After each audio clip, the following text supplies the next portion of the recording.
Алматы облысындағы мемлекеттік жалғыз жоғарғы оқу орны Илья Шансүгіров атындағы Жетісу мемлекеттік университеті. Мұнда 5000-нан аса студент білім алып жатыр. Елдегі жағдайға байланысты олар 16 наурыздан бастап қашықтықтан оқуға көшті. Университетте онлайн оқытуға бағытталған арнайы кабинет әлде қашан қарастырылыпты.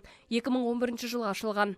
Күндізгі оқу бөлімінің білім алушылары онлайн режимде қажетті оқу әдістемелік тапсырмалар бойынша, видео дәрістер бойынша, электрондық оқулықтар бойынша білімдерін алып, тапсырмаларын онлайн режимде оқытушыларға жібереді. Имтихан сессиясы да онлайн режимде өтіледі. Дана Күміспекова Жетісу мемлекеттік университетінің қазақ тілі және әдебиеті факультетінің 3-ші курс студенті. Ол қазір үйден шықпай-ақ онлайн режимде мұғалімдердің барлық тапсырмаларын орындап жүр. Айтуынша, сабақтары кестеге сәйкес жүргізіліп жатыр. Бірнеше сағат өтіледі, яғни әр пәннің берілген уақыты бойынша, журнал бойынша қанша уақыт берілді, сонша уақыт бойынша бізде сабақ өткізіледі. 1-50 минутта лекция өтеміз ғой, сол лекция өту барысында бізге түрлі тапсырмалар беріледі.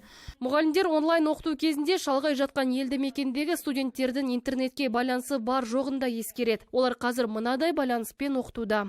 Zoom сервисі арқылы, сол сервис арқылы кіреміз, содан конференция, вебинар, семинар өткізетін бағдарлама ғой, соны пайдаланып жатырмыз. Әр пәнге жеке-жеке чат ашып алдық.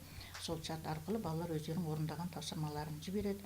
Аудио арқылы, видео арқылы, жазба түрінде олар өздерінің дәрістерін конспектлеп, соны суретке түсіріп, біздің электронный почтаға жібереді.